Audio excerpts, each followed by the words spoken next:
번째 시간을 시작하고자 합니다. 여러 형태의 영업이 있습니다. 여러분 보시는 것과 같이 B2B, B2C 이런 식으로 영업을 많이 나누어 놓았습니다. 엘리베이터 피치라고 얘기를 하는데 엘리베이터를 1층에서 타고 엘리베이터가 내가 원하는 층에 도착할 때까지 나에게 시간이 있는 겁니다. 그동안 설명을 하는 겁니다. 창의적이라는 것은 하늘에서 뚝 떨어지는 것이 아니라 내가 모르는 방법들을 찾아내는 것입니다. 인맥 신뢰 곡선을 5단계로 나눠서 보는데요. 차갑다, 쌀쌀맞다, 아, 네, 감사합니다. 연락 주셔서 고맙습니다. 잘 검토해 보겠습니다. 만납니다. 커피 한잔하고 얘기하고 그런 관계가 됩니다. 영업을 통해서 저는 여러분들의 미래를 여시기를 바랍니다. 반갑습니다. 신동민입니다. 위대한 생각에 오신 걸 환영합니다. 독립적이고 자주적인 경제, 셀피노믹스 그 4번째 시간을 시작하고자 합니다. 지난번에 영업에 대해서 왜 영업을 해야 하고 누가 영업을 해야 되는지에 대해서 말씀을 드렸습니다. 오늘은 그 영업의 2번째 시간, 그러면 어떻게 하면 영업을 잘 할 수 있는가? 영업을 오래 한 사람의 경험은 무엇이고 영업에 과연 그 비밀은 있는가에 대해서 얘기해 보고자 합니다. 잠깐 지난 시간으로 돌아가서 미래학자 다니엘 핑크가 얘기한 얘기를 했었습니다. 사람의 마음을 움직이는 모든 일은 영업이다. 여러분들 어떻게 생각하셨는지 모르겠지만 저는 지금도 이 말은 정말 우리한테 중요한 얘기라고 생각됩니다. 우리는 매일 어떤 일을 통해서 우리의 말과 행동을 통해서 다른 사람의 마음을 움직이는 일을 하고 있습니다. 그에 관련된 모든 것은 영업입니다.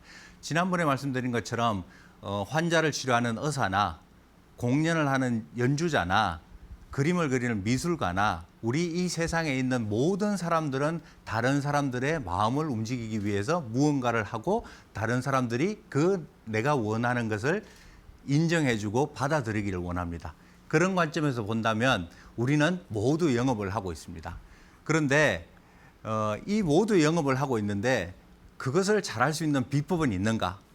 솔직히 저도 학교를 졸업하고 20년 이상을 영업을 해왔지만 과연 영업의 비법이 있는지는 잘 모르겠습니다. 그렇지만 누구나 어떻게 하면 영업을 더 잘할 수 있는가에 대해서는 많은 생각을 하고 있다고 생각을 합니다.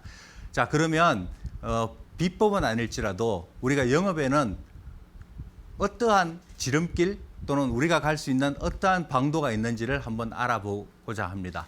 자, 영업은 쉽게 얘기해서 단 한마디로 영업이라고 얘기하지만 여러 형태의 영업이 있습니다. 여러분 보시는 것과 같이 우리가 B2B, B2C 이런 식으로 영업을 많이 나누어 놓았습니다. 자, 쉽게 더 보면 비즈니스 투 비즈니스를 B2B라고 줄여서 얘기를 합니다. 비즈니스 투 비즈니스는 뭐냐? 기업체와 기업체 간의 거래를 하는 것을 B2B, 비즈니스 투 비즈니스라고 얘기를 하고요. 기업과 고객, 컨슈머, 일반 소비자들이 거래를 하는 것을 B2C, 비즈니스 투 컨슈머라고 얘기를 합니다. 요즘은 컨슈머 투 컨슈머까지 나와서 C2C라는 얘기를 나오고 B2B와 B2C를 합쳐서 B2BC라는 얘기를 나누고 있습니다. 아마 아시는 분들은 잘 아실 거고 또 어떤 분들은 생소하리라고 생각됩니다. 간단한 예를 들어서 여러분들한테 설명을 드리고자 합니다. B2B는 기업이 기업을 상대로 하는 것들. 예를 들어서 어떤 모 전자회사가 에어컨을 생산해서 건물을 짓는데 판매를 했다. 그러면 B2B가 되겠죠. 그런데 그 에어컨을 만드는 전자회사가 여러분들한테 판매를 하고 설치를 여러분들 가정에 해주었다면 B2C가 되겠죠. 그죠? C2C는 뭐냐? 사실 C2C는 최근에 나온 컨셉이랑 마찬가지입니다. C2C는 주로 개인 간의 거래를 얘기합니다. 주로 개인 간의 거래는 어떻게 하죠? 여러분들이 내가 가지고 있는 상품을 사용한 상품을 팔려고 할 때 어떻게 하죠? 뭐 중고나라에 내놓거나 당근마켓에 내놓거나 아니면 중고를 거래하는 사이트에 내놓았을 때 컨슈머가 소비자가 소비자한테 제품을 팔아서 서로 거래를 하는 것을 C2C라고 합니다.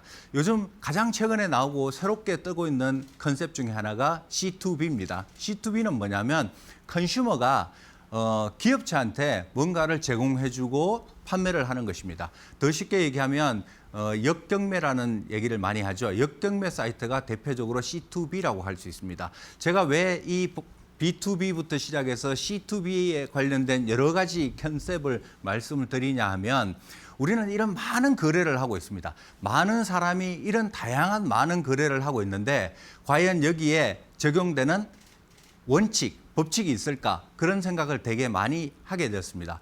그래서 뭐 저는 전공이기 때문에 영업에 관련된 수많은 서적을 읽어보고 거기에 공통점은 없을까? 사실 여러분들도 서점에 가셔서 영업이나 마케팅 그 영역에 가셔서 책을 꼽아보면 수많은 책들이 있습니다. 그 많은 책들이 얘기하는 것은 사실은 대부분 일반적인 것들입니다. 그렇지만 그 일반적인 것들 안에서도 핵심은 다 요소에 들어 있습니다. 그런 핵심들을 다 뭉쳤을 때 어떤 법칙들이 있을까? 어떤 이론들이 있을까? 아니면 기존 학계에서 그런 법칙들이나 이론들을 내놓았을까? 이런 것들을 생각하게 되었습니다. 과연 무엇이 있었을까요? 제 경험상 제가 공부한 것을 통해서 여러분들한테 오늘 몇 가지를 말씀을 드리고자 합니다.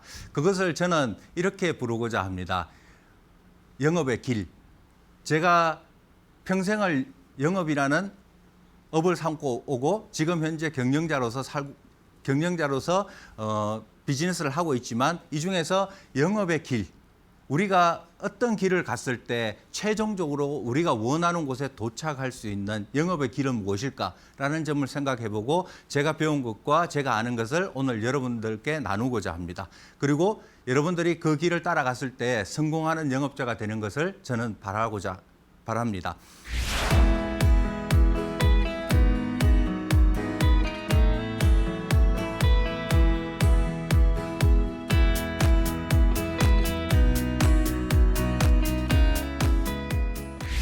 자, 그러면 그 첫 번째는 무엇일까? 여러분 보시면 우리가 수많은 사람들에게 둘러싸여 있습니다. 영업을 하는데 사람은 어떤 의미를 가지고 있을까요? 사람은 우리한테 가장 중요한 의미를 가지고 있습니다. 더구나 영업에 있어서는 그 제품을 구매하거나 그 서비스를 구매하는 사람들이 최종적으로 결단을 내리는 것은 사람입니다. 그렇기 때문에 영업에서는 사람이 가장 중요하다고 볼 수 있습니다. 이거는 뭐 불변의 진리와 같다고 생각을 하시면 될 것 같고요. 그런데 이 사람 중에서 누가 가장 중요할까? 사람 중에서 가장 중요한 것은 내 앞에 있는 사람입니다. 왜? 내가 비즈니스를 하고자 할 때, 내가 영업을 하고자 할 때 내 앞에 있는 사람이 가장 중요한 사람입니다. 그런데 우리는 통상적으로 특히 요 최근에 들어서는 너무 많은 변수들이 일어나고 있기 때문에 그 사람보다는 다른 상황에 집중하는 경우가 되게 많습니다. 그럴 경우에 우리는 중심을 잃어버리고 서로가 포인트를 맞추지 못해서 결론에 다다르지 못하는 사태가 발생을 합니다. 그래서 여러분들이 어떤 영업을 하거나 여러분들이 어떤 설명을 해서 상대방이 그것을 이해하기를 바란다면 내 앞에 있는 사람을 다시 한번 생각해 보시고 내 앞에 있는 사람이 무슨 생각을 하고 있고 내 앞에 있는 사람이 나에게 어떤 반응을 하고 있는지를 아셔야 될 거라고 생각이 됩니다.